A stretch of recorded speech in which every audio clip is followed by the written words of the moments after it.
Hello everyone and welcome to this edition of the 1 p.m. bilingual newscast on Canal 2 International. I'm accompanied by Junior Sen. Bonjour Junior.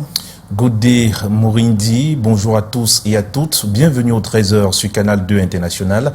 Voici les titres de votre journal.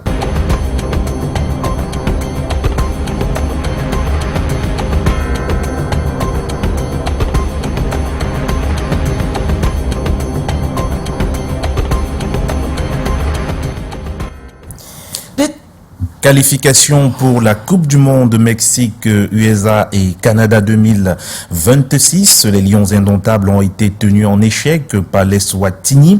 Hier, mercredi, le Cameroun se déplaçait en Afrique du Sud pour défier le dernier du groupe D, l'Eswatini, afin de consolider sa place de leader. Mais le pays va tomber sur une défense solide et concéder le nul 0 but partout. Les leçons de cette rencontre à suivre dans ce journal. And teachers of the Organization of Cameroon has announced a nation strike in April if government of Cameroon refuses to settle their demands for special status, favorable working conditions for both government and private teachers, and organization of the long-announced National Education Forum. Enregistrement de naissance au Cameroun, le mécanisme accéléré dans l'éducation de base. L'enregistrement des naissances demeure une préoccupation majeure dans le pays avec seulement 61% des nouveaux-nés inscrits dans le système selon une étude locale de l'état civil. Cette situation compromet l'avenir des enfants. Pour y remédier, le gouvernement réagit.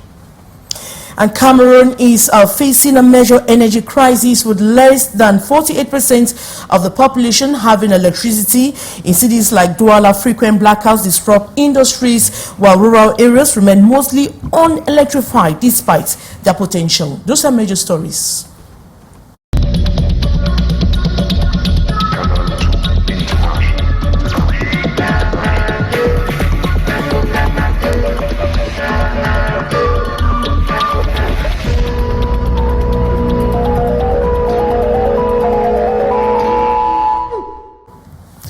Merci de regarder le 13h sur Canal 2 International.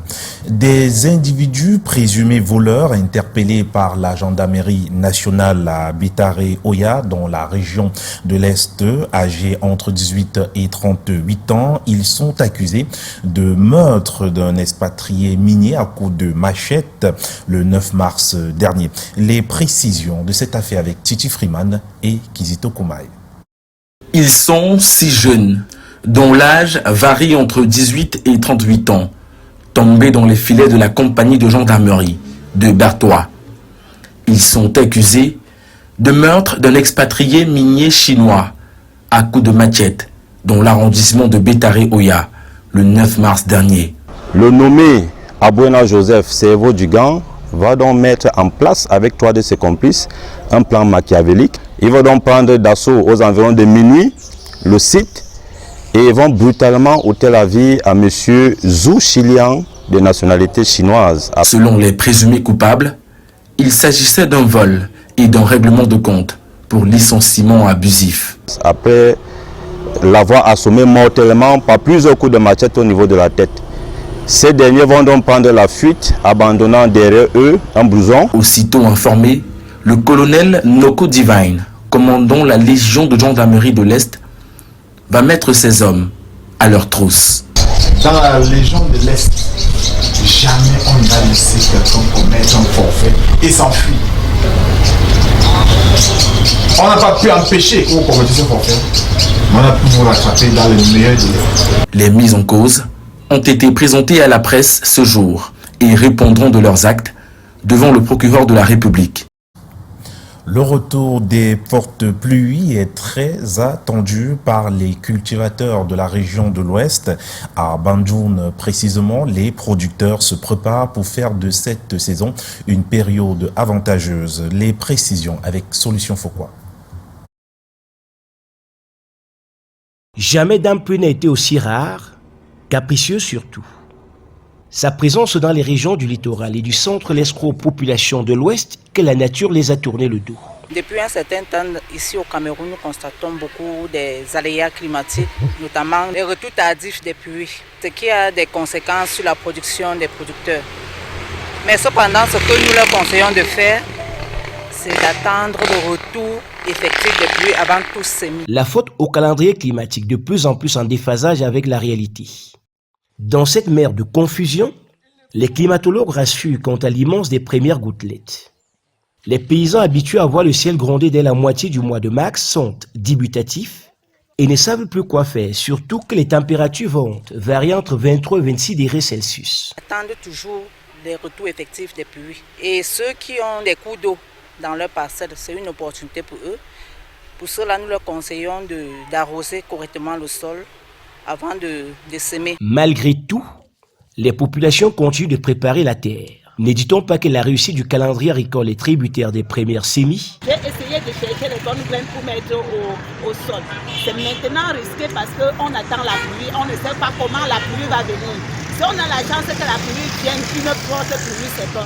Mais si la pluie vient en compte, voilà là où on va tout échouer et reprendre. Nous attendons et nous prions le Seigneur qu'il puisse permettre que nos graines puissent sortir et ne n'aient pas d'handicap par rapport aux fortes. Le récent bulletin climatique des CADER, produit par la direction de la météorologie nationale du ministère des Transports et relayé par les services de météorologie de la délégation régionale des transports de l'Ouest, prévoit des cumuls de pluie variant entre 20 et 35 mm dans la région de l'Ouest entre le 17 et le 27 mars. Et la suite de ce 13h, c'est avec vous, Morindi. The Teachers Organization of Cameroon has announced a nationwide strike in April if government of Cameroon refuses to settle their demands for special status, favorable working conditions for both governments and private teachers, and organization of the long-announced National Education Forum. The coordination of the organization made the press declaration yesterday, Wednesday. More in the following story with our reporter, Ate Bonaventure.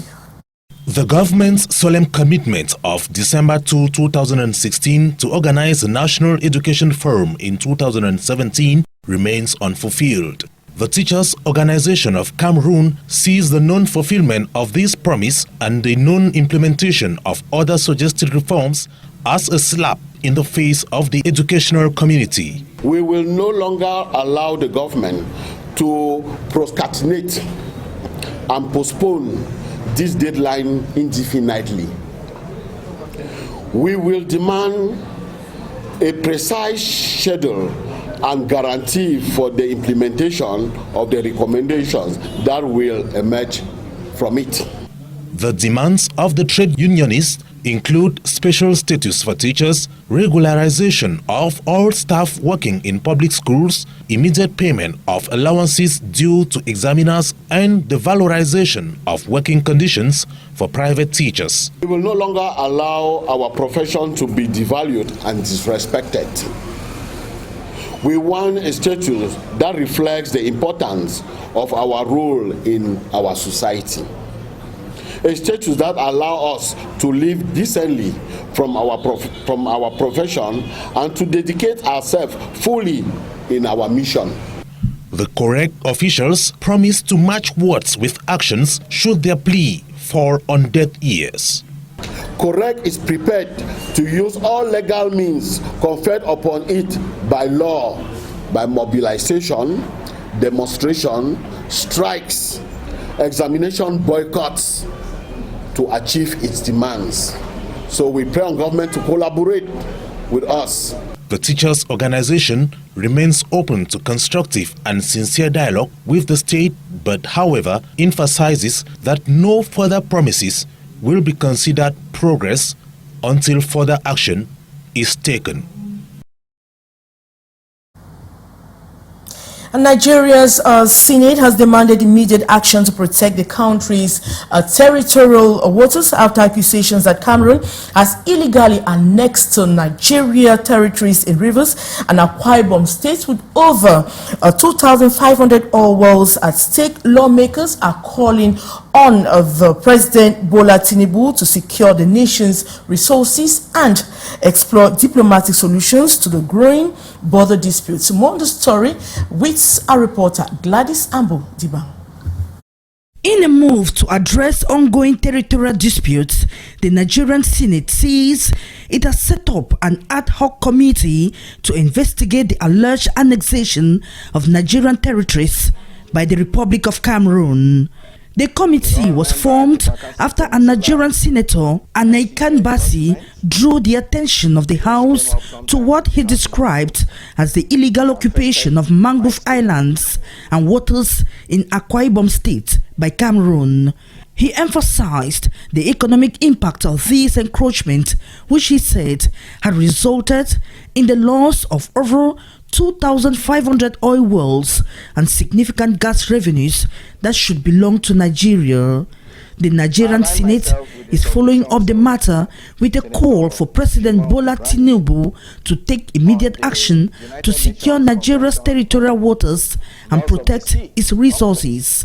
The ad hoc committee has been tasked with reporting back in 4 weeks. This fresh accusation of Cameroon by Nigeria comes despite previous international agreements, including the 2002 International Court of Justice ruling. The Senate is calling for diplomatic efforts to resolve the issue and prevent further economic loss. And social workers in Cameroon play a vital role in supporting vulnerable communities. However, despite their significant contributions, they face numerous challenges that hinder their progress. Gathered in Lum in the Mungo division, a ceremony organized by the divisional delegate. Day to observe World Social Day, the divisional delegate urged colleagues to continue working harder. Wonderful story. Social workers in Cameroon, like their counterparts around the world, are tasked with supporting vulnerable population and driving social change. However, the profession continues to be underrepresented and fraught with obstacles. The social worker is a change agent, a bridge builder between people's problems and solutions. But this profession is least known and valorized in Cameroon. Key issues include the closure of the National Social Welfare School for over 20 years, the absence of risk allowances, and the infiltration of the profession by individuals without the necessary specialized training.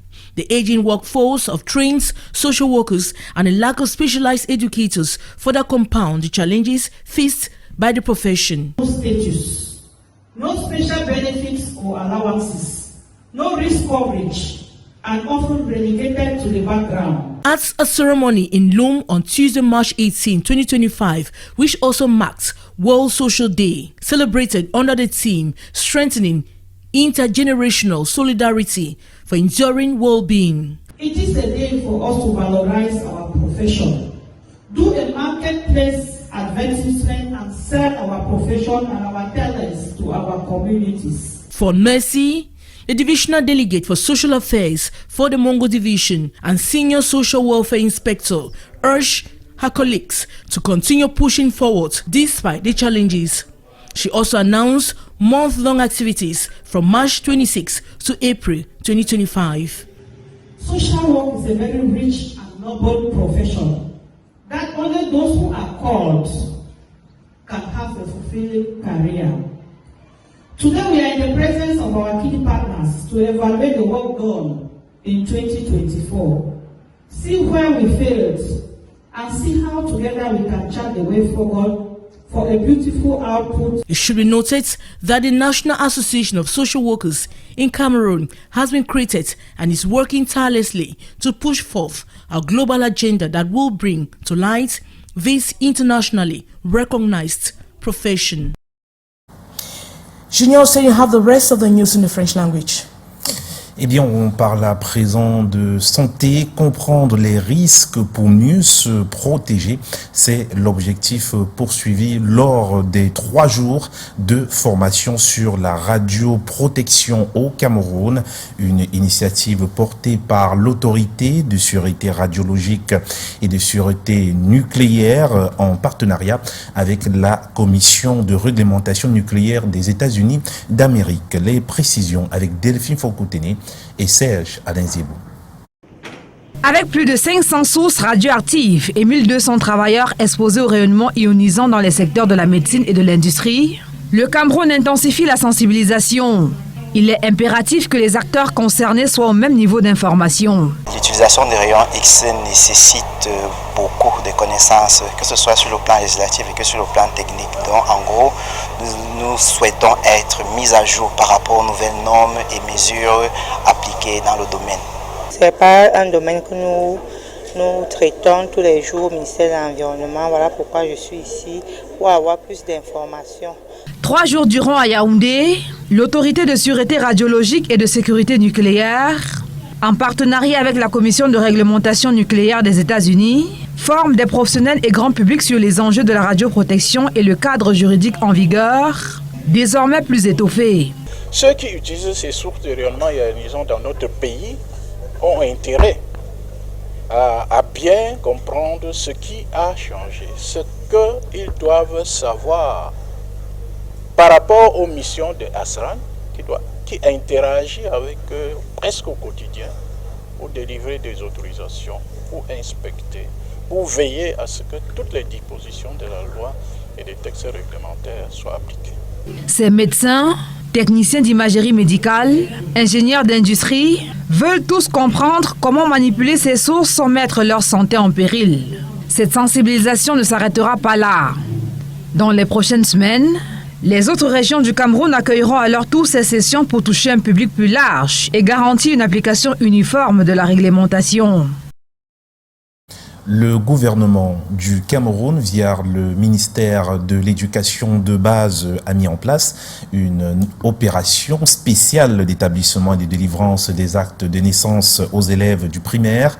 La deuxième phase a été lancée le 18 mars dernier du côté de Yaoundé. Les objectifs de cette initiative sont ici dévoilés par Karel Mezachachoya et Constant Tamga. L'enregistrement des naissances demeure effectivement problématique au Cameroun. Les régions de l'extrême nord et de l'est affichent les taux les plus bas, avec respectivement 38,2% et 56%, selon une étude sur le système local de l'état civil. Cette situation compromet l'avenir des élèves du primaire qui ne peuvent pas obtenir les certificats nécessaires, tels que le First School Living Certificate et le certificat d'études primaires. Pour résoudre ce problème, le ministère de l'Éducation de base a mis en place une opération spéciale d'établissement et de délivrance des actes de naissance. La deuxième phase, lancée ce 18 mars à Yaoundé, vise à atteindre 1 036 000 enfants. Au jour d'aujourd'hui, le succès que la première opération a connu, malgré les difficultés rencontrées auprès des familles, a permis à tout le monde de prendre conscience. C'est la raison pour laquelle, pour cette deuxième phase, nous voulons de plus en plus d'enfants qui sont dans la situation.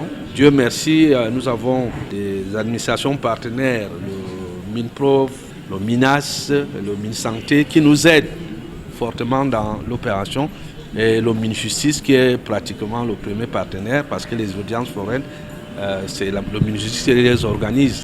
Cette deuxième phase se veut intégrée, impliquant l'ensemble des acteurs clés. Les parents sont appelés à jouer un rôle actif dans ce processus, tout comme les maillons de la chaîne gouvernementale qui doivent œuvrer ensemble pour garantir le succès de cette opération. À Ebolova, Laetitia Etoile, âgée de 22 ans, incarne la résilience du jeune maire des triplés dans une situation précaire. Malgré les défis financiers, son intelligence et sa détermination lui permettent d'espérer un avenir meilleur pour ses enfants sauvés grâce aux couveuses du CHR de Ebolova. Les détails avec Ambroise Foguet. Sois avec nous, tu puissant. La famille de Laetitia Etoile, jeune mère de 22 ans, accueille en chanson ses triplés, 3 garçons nés prématurés au domicile familial à Ebolova C2. Après 2 semaines en couveuse au centre hospitalier régional d'Ebolova, elle et ses enfants présentent un état de santé irréprochable. Comme par magie, j'ai poussé 3 enfants. Nés par voie basse, les triplés ont bénéficié d'un suivi médical adéquat. On a eu des très bons poids, grossesse des triplés. Le premier jumeau avec 1,7 kg, le deuxième 1,6 kg et le troisième 1,3 kg. Le parcours a été marqué par des moments critiques, depuis le centre de santé intégré de Meilleur-Centre, en passant par une prééclampsie à l'hôpital régional de Bolova jusqu'au CHR. Un service de néonatologie de très haute facture. Le service de néonatologie du CHR est doté de 16 couveuses. C'est une couveuse de transfert. Ils ont pris en charge jusqu'à présent des prématurés nés à 26 semaines. Et d'après la définition, serait appelé avortement. L'histoire de Laetitia illustre l'importance du plateau technique élevé de ce centre hospitalier qui a permis aux bébés de surmonter les défis liés à leur prématurité. Cependant, la réalité demeure difficile pour cette étudiante de deuxième année droit, fille mère indigente. Elle a besoin de soutien pour l'éducation et le bien-être de ses enfants. En ce moment, j'implore vraiment de l'aide. Je demande de l'aide à ceux qui peuvent m'aider pour les enfants. Prendre soin de 3 enfants, 3 garçons à plus. Et partir à l'école, ce n'est pas facile. Laetitia appelle à la solidarité dans ce contexte où chaque geste compte. Il est essentiel de soutenir des mères comme elle qui affrontent des défis colossaux avec courage et détermination. Morindi, la suite, c'est avec vous. Users of radiological and nuclear utilities in Cameroon are being sensitized on the importance of applying the binding legislative and regulatory frameworks in their different sectors for the good of human life and prosperity. Officials of the Radiological Safety and Nuclear Security Authority of Cameroon and American experts have organized a 3-day sensitization seminar in the nation's political capital, Yaoundé. More on the story with our reporter Ate Bonaventure. Since 2010, the Radiological Safety and Nuclear Authority has undertaken the revision of legislative and regulatory framework in the field of radiation protection with a view of aligning its text with international regulations in this area. The 3-day seminar aims to sensitize the public and users of radioactive elements on laws governing the sector and best practices in radiological safety. Ceux qui utilisent ces sources de rayonnement ionisant dans notre pays ont intérêt. Those using these radiological resources must be able to understand the stakes and what has changed as concerns the mission of regulatory authorities that is out to ensure legality in the sector. Discussions are focused on how to protect people, property, and the environment against harmful effects of ionizing radiation. The use of X-ray requires deep knowledge, be it in the utility or technical sense. We would like to be updated with the latest innovations and development in the sector. To date, Cameroon has more than 500 radioactive sources and 1,200 workers, and the regulatory authority has a mission to carry out control operations and inspections intended to verify the application of radiation protection regulations. And Cameroon is facing a major energy crisis with less than 48% of the population having electricity crisis in cities like Douala. Frequent blackouts disrupt industries while rural areas remain mostly unelectrified. Despite their potential, the government has ambitious plans to fix this, but will they be enough? Saleh Sharifa has answers to this problem. Cameroon's energy sector faces major challenges with only 3,000 out of 13,104 localities connected to electricity. In Douala, frequent power cuts disrupt industries and economic growth. To address this, the government is launching the PDSE Electricity Sector Development Plan 2030, aiming to generate 5,000 megawatts of electricity and expand rural electrification. The objective of this meeting is to promote the renewable energy, is to show to all industry and enterprise that you cannot still wait from the energy which comes from grid. You can also use off-grid to produce our local electricity to solve the lack of electricity that everyone faces now in our country. During a workshop in Douala, experts stressed the need for renewable energy solutions like solar and hydro as rural areas remain largely unelectrified.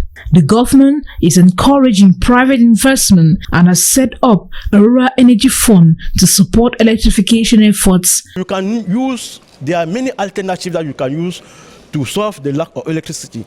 You can use photovoltaic energy, you can use wind, you can also use waste to produce electricity. You are not obliged to wait the grid. You can also use off-grid to produce our own electricity. However, unreliable power supply continues to hinder industries, raising doubts about the country's ability to meet its 5.5 growth target by 2030. For now, the question remains, can Cameroon overcome its energy crisis and power a brighter future for its people? Junior, so you have the rest of the news in the French language. De la culture dans ce 13h, la grande soirée culturelle récréative du peuple Bassa Bavouri s'annonce riche d'enseignements. Ce 29 mars, les habitants de la ville de Douala vont assister à ce rendez-vous culturel intitulé Soir au village, où ce peuple va s'ouvrir aux uns et aux autres. La conférence de presse s'est tenue hier mercredi. Les détails avec Wilfried.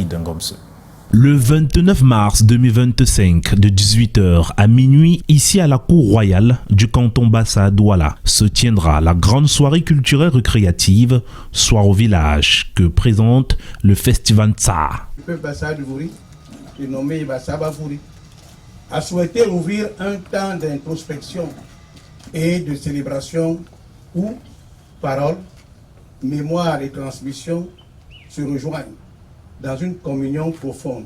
Cette conférence de presse vise à présenter le contenu de cette grande soirée culturelle qui vise à affirmer l'identité de son peuple, son installation dans son territoire et le vivre ensemble. Et donc nous allons associer constamment toutes les communautés qui sont basées sur notre territoire. Donc c'est une politique de longue durée. De nombreux fils Bassa et d'ailleurs sont venus écouter ce qui sera fait ce 29 mars 2025. Nous aurons le concours des égéries, déjà pour les jeunes filles. Les jeunes filles vont apprendre les réalités du passé. Pour le jeune garçon, c'est un rite traditionnel tel que comment arrêter la pluie. À travers de telles initiatives, ça nous permet d'être en accord avec nos ancêtres, de mieux nous approprier nos traditions et nos cultures. Le peuple Bassa Bavouri entend ainsi se mobiliser pour un soir au village. Du sport à présent, les Lions indomptables du Cameroun se sont vus surprendre hier par l'Eswatini au cours du match comptant pour la 5e journée des éliminatoires à la prochaine Coupe du Monde. Cette rencontre soldée sur un score vierge se justifie, laisse entendre les spécialistes du football. Retour sur ce match dans cet élément que signe Wilfried Ngomse.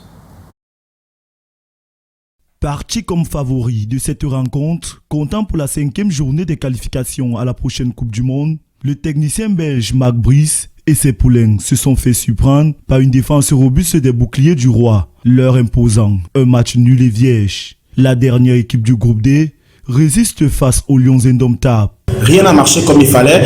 On a eu une impréparation dans cette rencontre-là. Impréparation même, c'était totalement bâclé. Vous ne pouvez pas avoir des garçons qui passent 24 heures éveillés parce qu'après le bus qu'ils ont pris, c'était pas un bus avec lit couchette. Qui a eu l'idée de prendre un bus pour se déplacer alors qu'il y avait la possibilité, il y avait l'option dormir à l'hôtel, prendre un avion le matin, faire 50 minutes de vol et arriver un peu frais dans cette rencontre-là. Malgré cette mauvaise note, les Lions indomptables demeurent invaincus depuis l'arrivée du sélectionneur belge. Afin de ne plus louper le coach, certains ajustements restent à refaire. Il faut se plaindre au niveau de la CAF parce que à un moment donné, la CAF doit comprendre qu'elle doit améliorer son calendrier. On ne peut pas comprendre qu'une période FIFA commence un dimanche et qu'un premier match soit programmé un mercredi. On doit décaler les premiers matchs CAF au moins le vendredi ou le jeudi soir pour permettre aux pays comme le Cameroun qui ont 90% voire 100% de leurs joueurs hors du continent africain de pouvoir refaire le voyage et de mieux préparer les choses. Autre chose aussi, côté de la fédération et du gouvernement camerounais, il faut une meilleure symbiose. On n'assistait plus à des vols en retard ici à Yaoundé. On n'assistait plus à des épisodes où un joueur ne voyage pas parce qu'il n'a pas de passeport. À tout bout de champ, le Cameroun garde sa place de leader du groupe D avec 9 points, pouvant céder le fauteuil à un de ses dauphins entre la Libye et l'Angola. Chacune d'elles compte 7 points et joue leur match de la 5e journée, c'est jeudi 20 et vendredi 21 mars 2025. Et c'est la fin de ce 13h sur Canal 2 International Morindi. Of course, Junior, so we've come to the end of this edition of the 1 p.m. bilingual newscast on Canal 2 International. Thanks so much for watching and do stay in the company of our programs. Good day.